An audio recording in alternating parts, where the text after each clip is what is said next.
Body count is directly proportional to the way she moves in the sexual/dating marketplace and her overall sexual temperance. If a woman has slept with 100 men, then it means she doesn't respect herself, so why would she respect you as a mate? Disagree? You disagree? I totally disagree with that. And I would flip it too, and I would say, do you give that same kind of standard to men? Like, do you, like, it bugs me to my core. And I think, like, look, the thing is, I'm not a feminist or anything like that, but what bugs me to my core is the double standard of men can do whatever they want. They can stick their dick in whatever they want, and it's cool. But God forbid a woman have multiple sexual partners. That it bugs the shit out of me. Because put your same logic to yourself. And who should pay for the first date? The man. That's a double standard. There's all kinds of double standards that happen to exist. Some benefit men, some benefit women. Why? I would say though, my personal view on promiscuity, I don't think it's good for either gender. Mm-hmm. I don't think it's granted, I do think that there are some differences. Hold on, I'll come back to that. Donated $101. Women always admitting that they are themselves the liars through the statement/question she could lie. Imagine using a hypothetical of lying as an argument. Tells a lot about you and your character. Liar Brian Plaza host the podcast, not Chase. All right, well there you have it. Thank you, Jacama. Appreciate it. What were you saying? Sorry. I was saying, I don't understand why you think that a man paying on the date is the equivalent of like a double standard. Well, it's an expectation that you have on men that you don't hold for yourself or for other women. That is a double standard. But doesn't the man ask the woman? Huh? The man asks the woman though. So why would he ask But it's her? a double, again, there are double standards that benefit women, there are double standards that benefit men. It is what it is. I don't think it's desirable for men or women to be promiscuous because, one, I don't think like there's this trope about, it's high value to, it's high value for a guy to just like sleep with a bunch of chicks.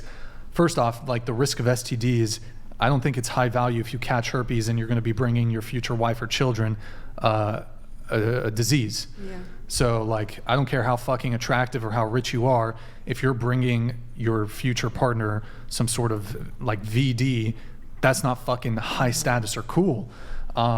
So yeah, it's certainly not alpha to fucking have herpes in my view. I think men should be held to that standard she's talking about a little bit, whereas like that, yeah, don't just stick your dick in anything because sure. But then women would also just naturally follow into your most of the time into the lead of the man and not be promiscuous. BT donated $100. I have a body count of 7. One was a marriage that ended in divorce. The rest were in the pursuit of long-term relationships. Good men who want marriage are not whoring themselves around either. Yeah, the difference is when it comes to the double standard, though, is I would argue that there is a differential insofar as it's rather difficult, comparatively speaking. It's hard for men to get laid, whereas it's very easy for women to get laid. So for a guy to be able to sleep with a lot of women, even though I don't think that that's necessarily a good thing, to some degree that's impressive, whereas it's not impressive for a woman to sleep with a lot of men because it's very easy for women to get laid, whereas it's rather difficult for men to get laid. Agree? Disagree? Sounds like, I don't know. I agree with that. Like any single girl here, if you're so inclined, it's 8:30 p.m. on a Sunday, like you could go download the dating app and like go get laid tonight. Mm-hmm. Even below average looking women, here's what I've said before. Nearly any woman, if she wanted to, could be a slut. I would argue a very small proportion of men can be sluts. They might want to, but the difference is the capacity to do it. I would say maybe like the top 10% of men can slut around. Top 3 maybe. Yeah. Well, also when it comes to sexual pull, I would argue that take an average woman's sexual pull. In order for a man to get the same degree of sexual attention from women that an average woman gets from a man, he needs to be like an A-list celebrity, a top tier, like, so we're talking top tier athlete, musician. Point where like, Nick, what do you do? Okay. Guillotine. So like, there's just so many differences when it comes to that. But here, let me get this last chat here. We have Jay Butler on the herpes thing. He's always talking about herpes.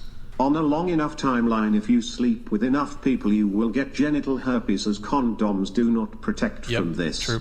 60 bodies equals exposure to 12 infected partners. Now you need to be taken out to pasture and be put down. Filthy, filthy, filthy, filthy. Okay, there you have it. Thank you, Jay Butler. Appreciate it. Let me get some of these super chats here. Would you marry a virgin if you could and take your chance they would be bad in bed? I suppose this is for everybody. Maybe this is directed at the men, but I guess we could go around the table. Would you marry a virgin? I guess I'm not opposed to it, but I wouldn't prefer it. You wouldn't prefer it? I wouldn't prefer a virgin versus not a virgin. Why is that? 'Cause I want somebody who knows how to have sex. Okay. Yeah, because I also feel like I want somebody who knows how to handle their sexual desire too. Yes. Because if they've never had sex before and then have sex and then like become a porn addict or just become addicted and like end up cheating because they have never had to control their sexual desire before and I don't know. Controlling their desire though. I'm pretty sure they're controlling their desire fairly well. But I get what you're saying. Like, but you know what I mean? Like, I feel like they could just end up, once they have it, like, just, I don't know, not be able to be loyal. I don't know, because I actually knew of this happening once. There was this couple, and she married a guy who was a virgin, and then years into their marriage, she found out he was like sleeping with prostitutes, and she found these receipts and all this stuff. Specific. It's a very specific thing for sure, and that's I think it's definitely backwards in what you're talking about. I think men that have way more sexual history are definitely more. Well, yeah, I'm not saying that either, but I also Yeah. feel like balance is key for everything. So I don't think I would desire someone who's a virgin, but I don't desire someone who's extremely promiscuous though, either. Yeah, I would, because sex is so teachable. Like, you can teach somebody what you like. It's very, very teachable. Okay. I would, but I don't know if I would find myself attracted to a virgin. Okay. Really. I would. By the way, just letting you guys know, since I'm going around the table, you guys can preemptively, we don't need like a 5-second pause, but go ahead. I would, because I'd be marrying for love, not for the sex. I prefer a virgin. I don't really care. I look for other qualities.